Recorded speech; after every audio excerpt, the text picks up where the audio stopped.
Hi, everybody. This is Jimmy. You're reading with Jimmy, and today we're going to analyze The Jewels by Guy de Maupassant. What a story.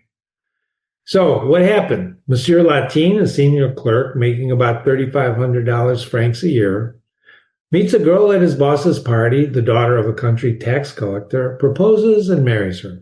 He's incredibly happy with her, except for two of her tastes. She likes the theater, and she has a passion for imitation jewelry. He doesn't like to go to the theater, so he tells her to go with a lady friend. And one day, 6 years after that they've been married, she catches cold and dies. Latine has trouble making ends meet, so he takes one of his wife's necklaces to sell. They're figuring he can get a few francs for it. But when he takes it to the jeweler tells him it's worth 12 to 15,000 francs, and he can't believe it. He goes to another jeweler who actually sold the necklace and delivered it to his address, to his wife. So he halted in his tracks once he leaves the jeweler, standing in the middle of the avenue. A horrible doubt crossed his mind. Her? But in that case, all the other jewels were presents too. Presents. The earth seemed to be trembling under his feet, a tree in front of him falling. He threw up his arms and he fell. He faints. He sells all the jewels for 196,000 francs, and 6 months later marries again his second wife, very virtuous, but bad tempers. She made him very unhappy. So this is one of the best stories that Jimmy's ever read about understanding perception and reality, which is what we're going to study. And to answer questions like, is it always better to know the truth? More importantly, what is the truth? What is the truth? Those questions are what we'll study in this analysis. Maybe we'll put a little doubt in your mind that you know what's true and what's not true. Because we have to decide whether this guy was happy, right, with his unvirtuous wife versus the virtuous wife. Anyway. Narration, let's start first. Narration is very important. It's always very important. This is third-person narration, meaning that the narrator is outside the story talking to us about what happens. The first sentence tips us off. Monsieur Latine had met the girl at a party given one evening by his office superior, and love had caught him in its net. Who says that? That's the third person. If it was the first person, it would be saying, I met a girl. And if the girl was narrating, Monsieur Latine met me. But that's not what this sentence says. It's the third person narrator telling us this guy met the girl at a party and married her. He's loved, right? So all the paragraphs on the first page, in fact, are third person narration. And the third person narrator spins the tale with great care, showing us a man who falls in love, gets married, is extremely happy, except for those two things, her love of theater and the passion for imitation jewelry. Now, the third-person narrator, why is that important? Well, because you have to always believe the third-person narrator. In other words, we are in life, we're all first-person narrators. I'm telling you a story, not this story, but if I'm talking to you, at Starbucks, you're talking to me. We're all, and the other people in Starbucks, they're all but they're all in the story talking. There's nobody narrating to us what's going on there. We're talking to each other, and we could be lying. The beauty about classical literature, a third-person narrator, is that the third-person narrator is always telling it. We have to believe him. Otherwise, the story will make no sense. No sense whatsoever. So, we don't hear the characters talk. When they have dialogue, which they have in this, like when he goes to the jeweler, when he talks to his wife, whenever that dialogue is happening, it's really the third-person narrator telling us about the dialogue. You understand that? So third-person narrators are outside the story telling us. So, for example, her husband, who was rather shocked by this love of show, jewelry, often used to say, quote, "My dear, when a woman can't afford to buy real jewels, she ought to appear adorned with her beauty and grace alone. Those are still the rarest of gems." End quote. That's in the story. So the third person narrator is saying all of this to us. He's telling us her husband, which is Mr. Latin, would say to her, my dear. He's saying what, so you understand there's a subtle difference. Because the third person narrator, I wish there were a third person narrator that can tell me what you're thinking right now. Wouldn't that be interesting? But there is no third person narrator. We have to trust, and that's what we're going to talk about here, perception and reality, in a moment. So, the third person narrator is effective, as evidenced by the last sentence. 6 months later, he married again. She was virtuous, but extremely bad-tempered. She made him very unhappy. Boom. Story's over. Who says that? Well, the third person narrator told us that. Now, if you don't believe the third person narrator, that doesn't make sense. Why? Because this is a story about virtue and not virtue, about faithfulness and unfaithfulness. It's a story this is a story about perception, what he perceived his wife to be and what she really was, what he perceived himself to be and what he really was. And that's the story of life. Who do you think you are, right?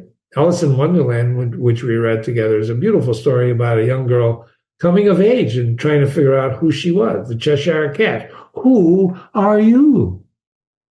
Right? Who are you? So what's this story really about? It's about perception and reality. What is perception and reality? Well, we're going to talk about that for a while. Latin has a perception that, and for 6 years, that's wrong. He perceives her to be virtuous. What does that mean? Faithful. She doesn't fool around.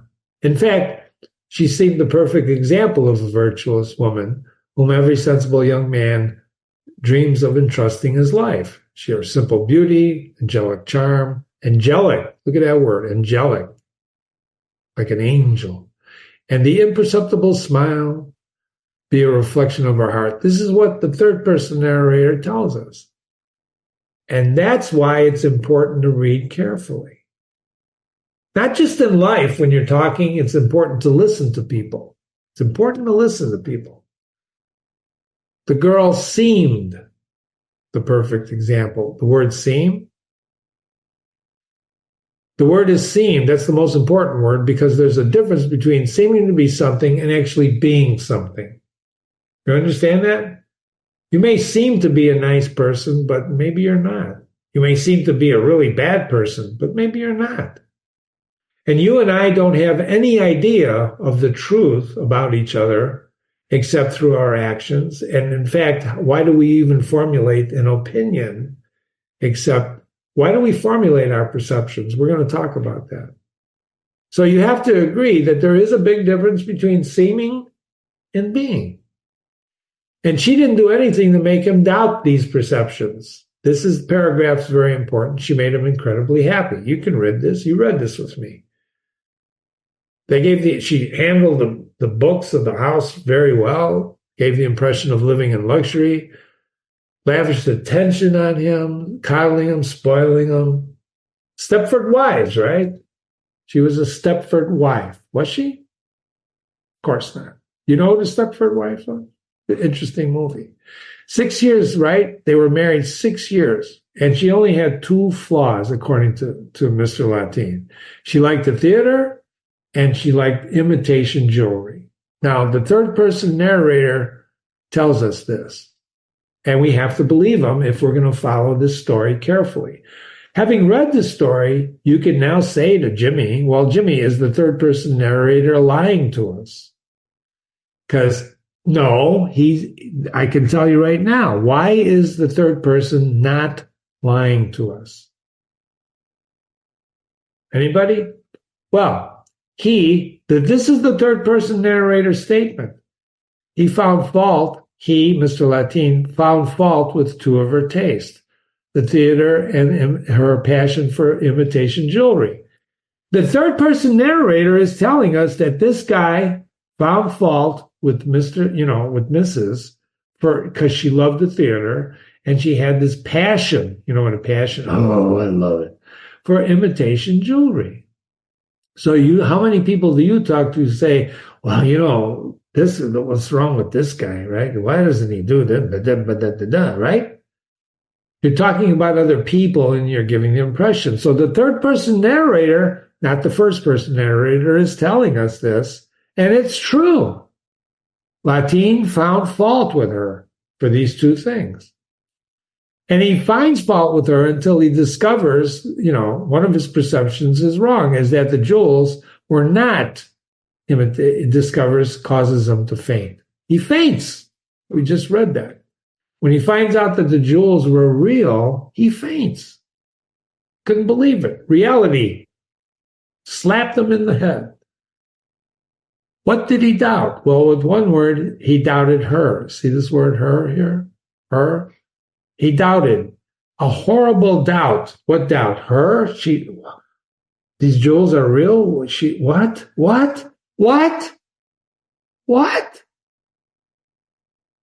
In other words, she was unfaithful to him in their marriage, which is why he was so devastated after this, right? Unbearable grief. Cheating on him with one or more men. We don't know if it was the same guy that bought her all these jewels or if it was different guys. Frankly, who cares? She's got all these real jewels. So we learn a little about perception and reality. How are our own perceptions formed? Which is a really great question. How did Latine form these impressions that these were fake jewels? Well, she told them they were fake. So we depend on perceptions not only through our senses, which we're going to talk about in a moment, but by what other people tell us. We formulate perceptions. They come from our brain. The brain gathers information through our five senses, right? Sight, smell, taste, hearing, touch. Did I name all five? 1, 2, 3, 4, 5, right? 5 senses. That's how we get information. Somebody whispers in your ear something about someone. But it's also by our past experiences. So you have experiences, you burn your hand on a stove, you won't touch a hot stove again. So experiences shape us, shape our perceptions. And our mind are always going at the moment, and we do it automatically. We just start doing things automatically. We don't think about them anymore. Once our perceptions are formed, sometimes we don't think about them anymore. It just happens. So in his case, the impressions of his wife were formed when he met her, because other people would sing her praises. You couldn't find a better wife. She's perfect. And her behavior around him for 6 years, which you read about, she just coddled the guy, right? Those two tastes, as he called them, the love of theater and jewelry, the third person narrator tells us we have to believe him. He's telling us that that's what Latine believed, that these were fake jewels, and that she loved the theater. So he begged her to go with a lady acquaintance. Please go with someone else. I don't want to go. I don't like the theater. Go with someone else. Have her bring you home afterwards. It was a long time before she gave in, as she thought this arrangement was not respectable. That's what the third person narrator says. Is that true? Well, it's probably true, right? We have to believe it's true. And if she resisted that suggestion for a long time, she thought it wasn't respectable. But finally, to please him, she was, and he was grateful. Oh, thank you. So what does this suggest? That Latine was the one who caused his wife unfaithfulness? You can argue that now, right? Please don't go to the theater. Oh, I don't want to go. I don't like it. Okay, I'll go. And she goes. And from the moment she starts going, she starts liking jewelry, fake jewelry. The love of the theater soon aroused in her a desire to adorn her person. See how the narrator tells us that? Her dresses remained simple, blah, blah, blah, blah, blah, but she took to wearing 2 big rhinestone earrings. He doesn't say that they're fake. They're 2 big rhinestone earrings which sparkled like diamonds. Why? Because they are. And she also wore necklaces of fake pearls, bracelets of imitation gold, comb sets with colored glass cut to look like real stones. Okay, So there's the third person narrator telling us necklaces of fake pearls. They were fake, right? But two big rhinestone earrings may not be fake. In other words, she only started collecting jewel after she started going to the theater. And the fact is, she lies to Latine. Her husband, who was rather shocked by this love of show, my dear, you should, you can't, don't adore you got beauty and grace alone. And she says, I can't help it. I like imitation jewelry. It's my only vice. I know you're right, but people can't change their natures. I would have loved to own some real jewels. She's lying to her husband. Those are real jewels. We know that by the time we finish the story. So were they always real jewels? Maybe, maybe not. But they're real jewels by the end of the story. So she knows, but she lies. And he believes her. And therein lies the part about perception and reality. What is the truth? What is the truth, ladies and gentlemen? What is the truth? How do you know it's true? How do you know? I'm going to give you an example with the color red. Color is perceived when light hits an object. Lights themselves don't have color, right? Some light has to hit an object in order for the cones in your eye to detect the color. Sends a signal to your brain and interprets the signal as color. So objects in themselves do not have color. There has to be light. And guess what? That's why you can't see in the dark. Well, Jimmy owls can see in the dark. Well, they have different types of cones and eyes. They have different kinds of eyes, right? You can't do it. Human beings can't see in the dark because there's no light. And when the light hits an object, your brain interprets that light on the object as a color. So Jimmy has admitted this to you before, that he's red-green colorblind, which means my cones are screwed up. I can't see red and green. And I can blame my parents, one of my mother or my father. That's where it comes from. It's hereditary, right? There's hereditary illness. This is hereditary, this red-green color blindness. So in this circle right here, I'm told, there's a number. Now, why did I say I'm told? Because I can't see it. I can't see it. If I can't see it, does that mean it's real? I can't perceive it. I cannot perceive the number. Some of you also can't perceive the number. But some of you are saying, are you stupid? The number is 74. There's a 74 in that circle. Or so I'm told. I don't know. But my wife says that's the number, 74. Do you see it or don't you see it? So what is the truth? Is it there?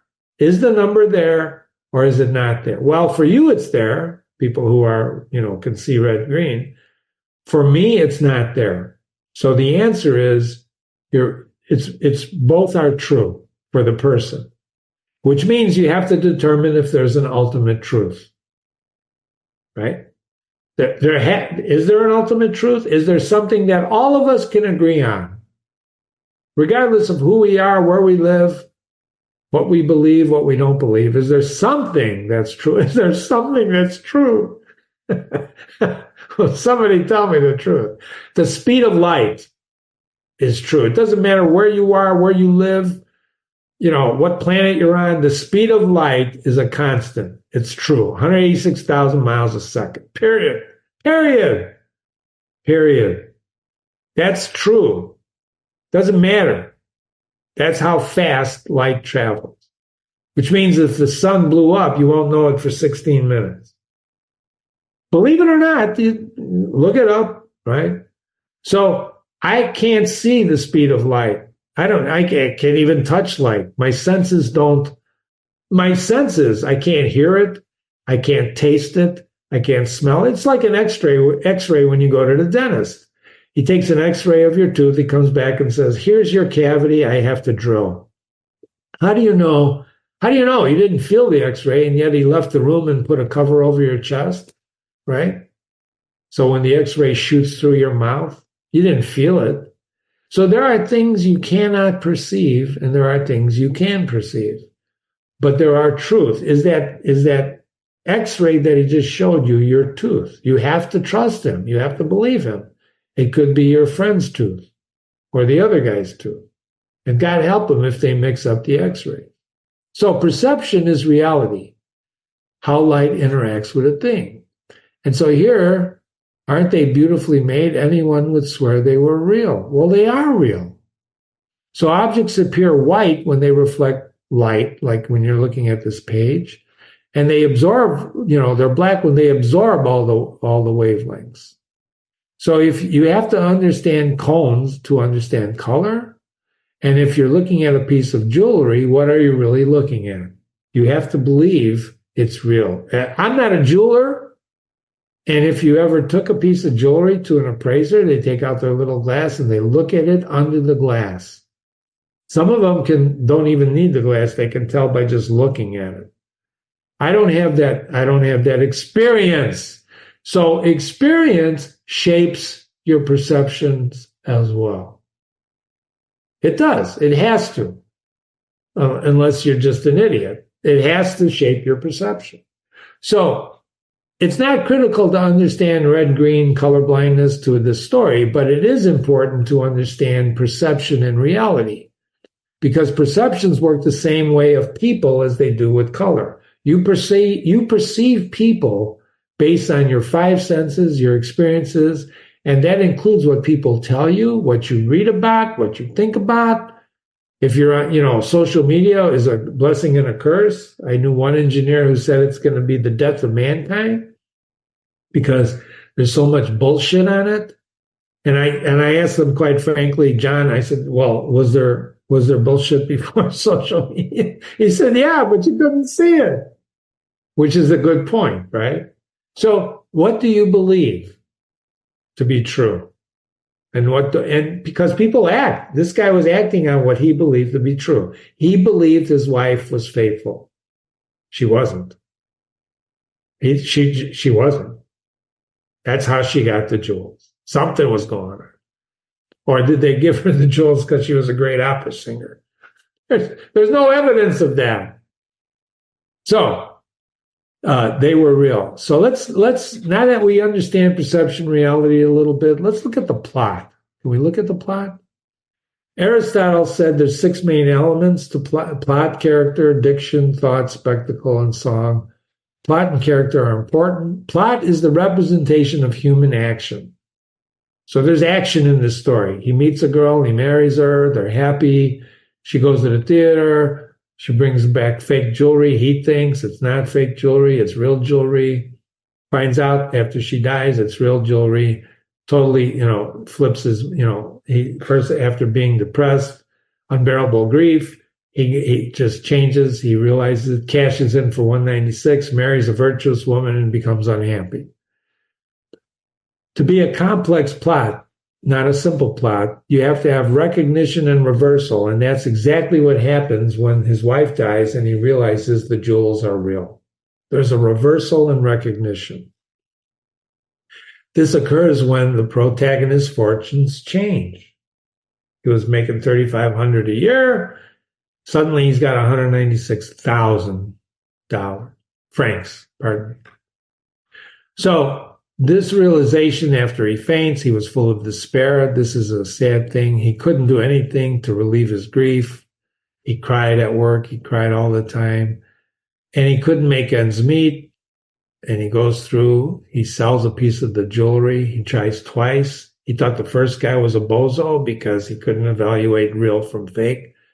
And then he realized after the second guy, who said that he did send this piece of jewelry to his home, that something was rotten in Denmark, that his wife had been lying to him about it being fake. They were actually real. So he blushed with shame. He felt shame. He felt shame. She never felt shame for cheating on him, but he felt shame. Why did he feel shame? You need a conscience to feel shame. He just felt ashamed. He was ashamed because why? It was, his wife was cheating on him. He He felt shame. His perception was wrong. And when your perceptions are wrong, you feel bad. I should have never trusted that guy. You know, you had a friend who turned out not to be a friend. Oh man, you were hurt. Remember that? Remember that? If you've never had that happen to you, you're a lucky person. But sometimes you trust people and they turn out not to be. Your perceptions are wrong. They're wrong. Right? But he finds out after he sells the jewels that the one is $18,000. Some of the assistants went out. They were unable to connect. They're laughing at him. They're laughing at him. The jeweler's assistants are laughing at Latin. Why? Because he's a cockled. Here's a new word. He's a cockled. What is that? This was an English language used in 1250. This word was created in a poem about the owl and the nightingale. You can look it up. It's a Middle English word called cockled. You can't read Middle English. It's too difficult. Somebody has to translate the owl and the nightingale. And the word is derived from the cuckoo bird. This is very important. The cuckoo bird lays its eggs in other birds' nests, and the other bird actually hatches the cuckoo bird's offspring. Maybe they're not so cuckoo, but cuckoo's got a lot of different connotations and denotations, right? And cockled means a man whose wife is unfaithful. He's cockled. And it comes from the cuckoo bird. You're cuckoo. You're crazy, right? Cuckoo. But how cuckoo can you be if you lay your eggs in other birds' nests and then they hatch, they do the work for you? Huh? So, this is a word you may not have heard of, but you may have heard it, but it's important in classical literature. Why? Because unfaithfulness is a critical word in classical literature. Madame Bovary is one example. Madame Bovary, was written by Gustave Flaubert, who actually taught Guy de Maupassant how to write.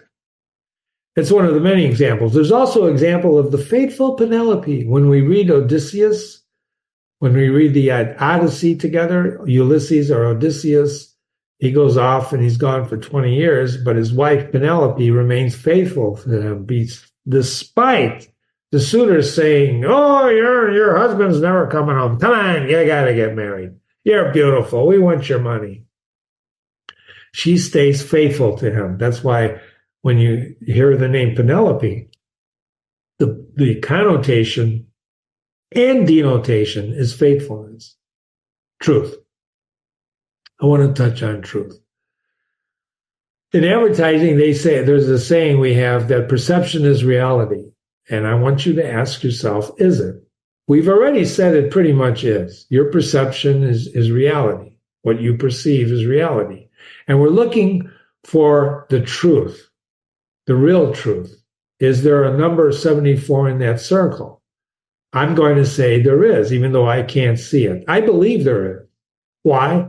Because many people will tell me that there is. So I believe, even though I can't see it, I know cones, I know the idea of light hitting objects. I know the science behind sight a little bit. I'm not an eye doctor. But knowing the science helps me understand the reality that, in fact, there is a number 74 in that circle. You remember Jack Nicholson in A Few Good Men? You can't handle the truth. I can handle the number 74 being in that circle, even though I can't see it. Can you handle that? Can you handle me not being able to see it? So sometimes with people, there are character traits in people that some people see, some people don't see. My father used to say, those are not your friends, Jimmy. Jimmy, those are not your friends. And I would say, sure they are, Pop.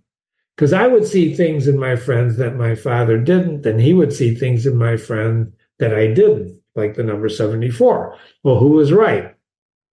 Well, we were both right. And it turned out to be that my father, in some cases, was right.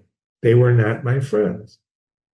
They seemed like my friends, but they were not my friends. And it's the same thing with life. And that's why it's important to understand your perceptions of people and things, right? as opposed to others' perceptions of people and things. So this classic story shows us the truth, as only the third-person narrator can. In real life, there are no third-person narrators. There's nobody that's going to come and tell you this is the truth. I have bad news for all of you. You're going to have to figure it out yourself. You are going to have to figure out what is the truth for you and what is not the truth for you. And what is the truth? What is the truth? So what is the truth in this story? His wife was cheating on her husband. She was a cheater. She cheated on her husband. Well, Jimmy, that's a moral judgment, and I don't believe I don't think that's bad. The guy was obviously a doofus. Isn't it wonderful to be able to talk about characters like this? Isn't it? Come on. Or do you talk about real people like that? Oh, look at that bozo. Think about it, ladies and gentlemen. You don't know. You call somebody a name. You don't know if they're a bozo or not.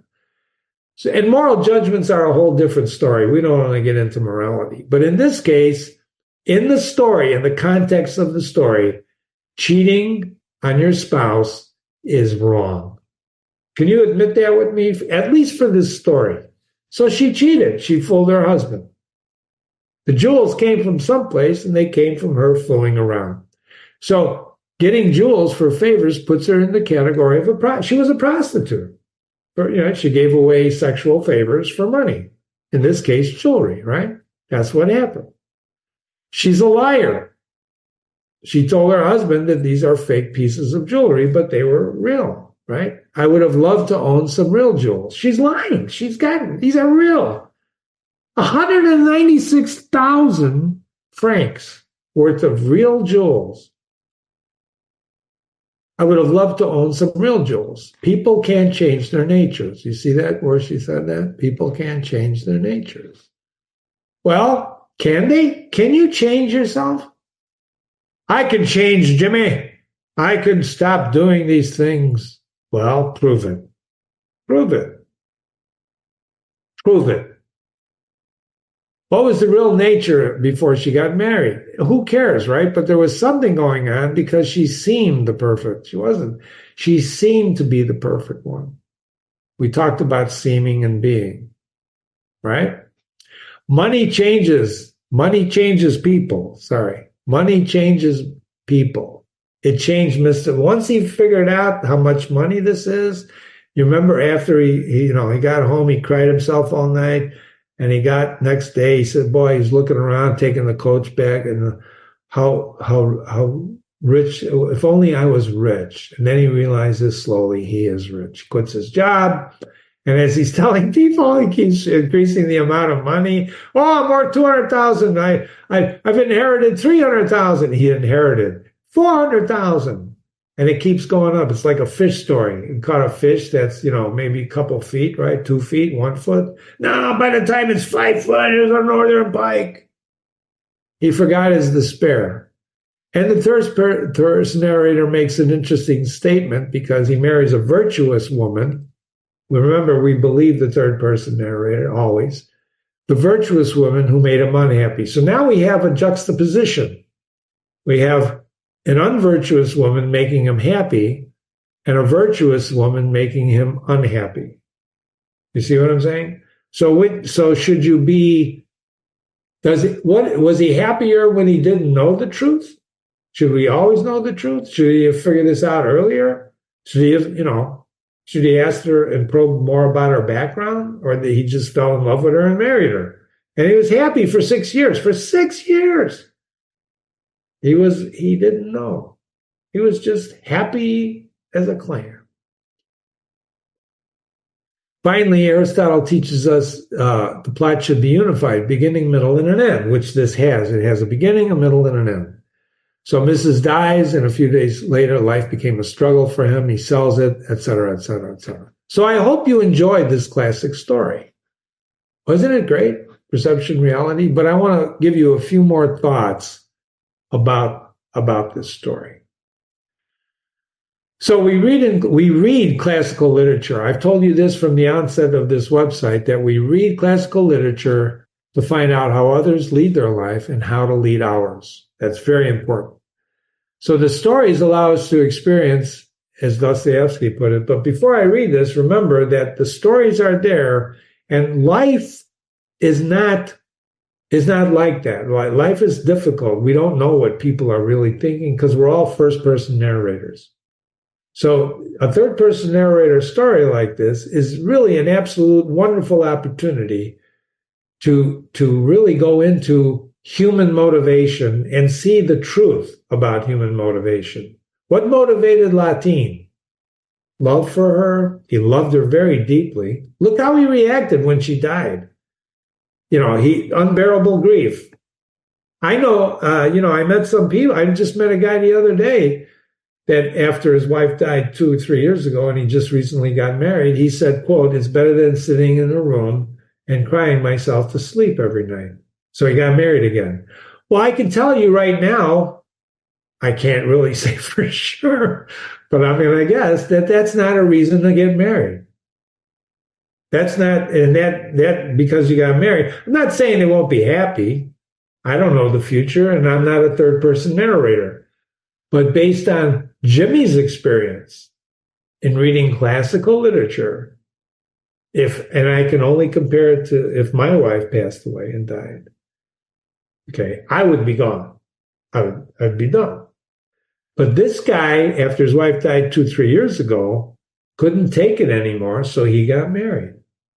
And he married a woman who also lost her husband or divorced. And that's great. Love knows no bounds. I'm happy for him. Let's hear it from him. Good luck. But that's not really why you should get married. Is because you're crying yourself to sleep every night. Loneliness is a hard thing.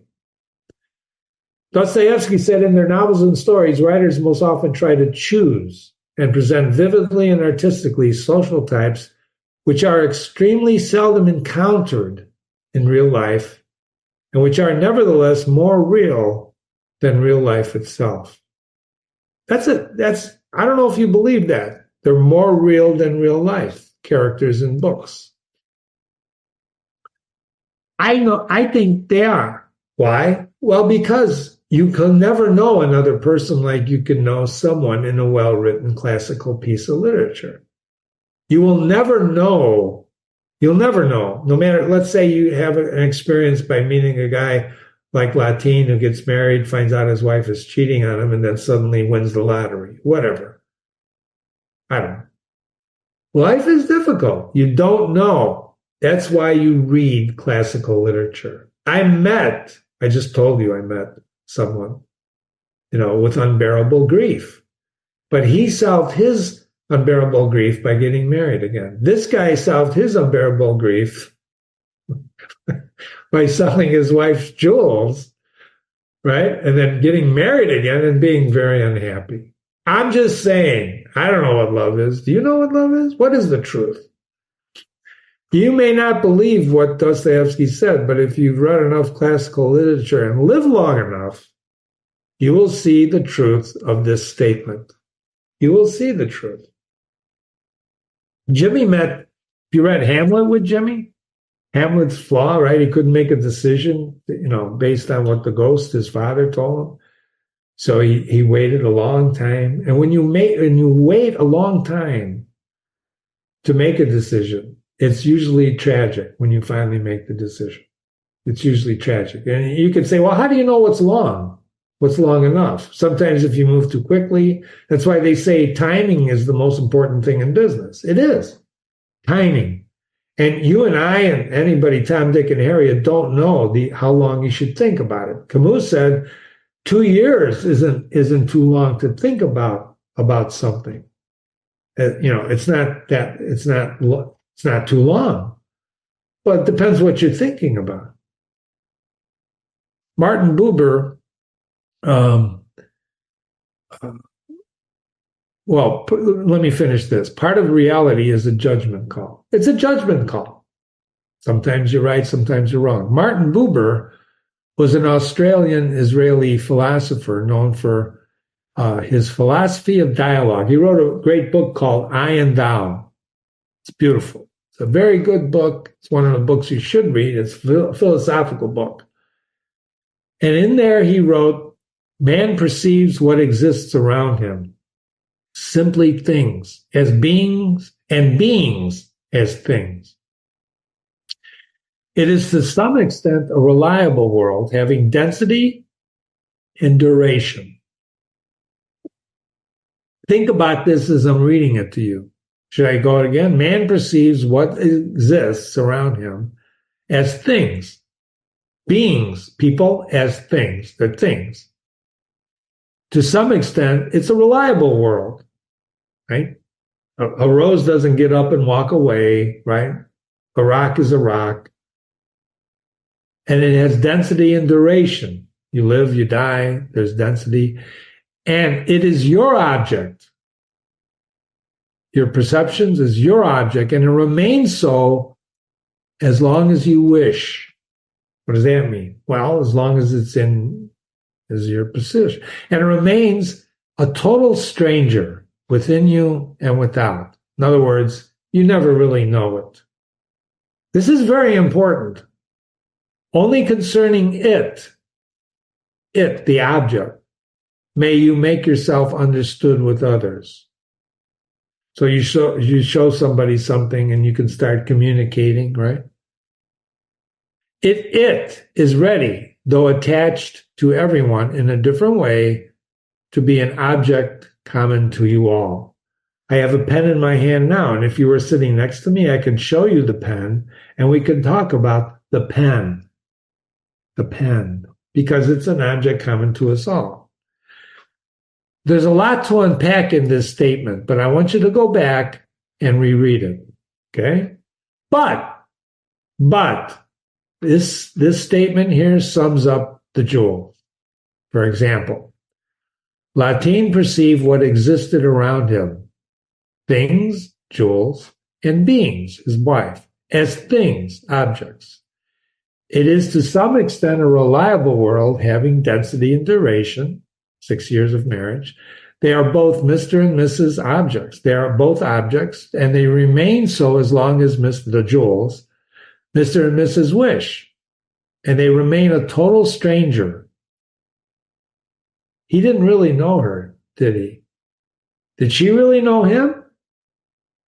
Well, I don't know if she did or didn't. There's not a lot of evidence from the third person narrator. And within each of them and without each of them, and only concerning the objects, may each make themselves understood with others. The objects are ready, though attached to everyone in a different way, to be the objects common to all. So the objects, not the pen that I just held up with you, but the jewel. The jewels were common to both of them. To one, they were fake. To the other, they were real. And the truth is, they were real. The jewels are perceived by Mr. and Mrs. One sees them as paste, the other as real. Mr. perceives his wife one way, and after her death, another way. The perception of Mrs. Latin changes completely once he realizes those jewels are real. Right? Mrs. perceives him pretty much consistently. He's a nice guy as a husband, and she makes him a cockle. Sorry. So how do we perceive our objects, right? What governs your perceptions if you are in a relationship? When Jimmy proposed to his wife a long time ago, right? He took her to the beach, and he sat there and he said, "How do you define marriage? This is how I define this word." I'm sure she thought he was crazy. Jimmy, I'm sure she thought I was crazy, but that's what I would do. I would define the words because I'm entering into marriage, and I wanted to tell her, this is how I define this word. How do you define it? I want to find out. I wanted to find out way back then, and now we've been married over 50 years. Can you imagine that? Can you imagine that? I don't even think it's 50. Holy shit, where does time go? What governs your perceptions if you are in a relationship? What are your expectations of that person, of yourself? What are your expectations of yourself? Have you made a commitment? Do you understand virtue? Do you understand shame? Do you understand? You understand. What is morality? What is morality? Well, I know people, oh, we're just living together. That's the same thing. It's common law. We don't need to get married. Why? Why don't you need to get married? Well, don't need to. Think about it. Do you think it's a good thing to always know the truth? We're going to read some stories on here that have that both points of view, that it's not good or good. I always want to know the truth, Jimmy. Well, maybe you do. And good for you. Can you handle it? Can you handle the truth? Not only about other people, but about yourself. I don't even want to go there. That's another topic. What is the truth? Can we handle it? You've been reading with Jimmy. This has been an analysis of Guy de Maupassant's The Jewels. Please visit and read other classics with Jimmy, not just for the analysis, but to enjoy the reading. And if you have any questions or comments, please email me, jimmy@readingwithjimmy.com, jimmy@readingwithjimmy.com. Thanks so much for joining me. Have a great day, and remember, always tell the truth. Well, maybe. Sorry. Enjoy the day.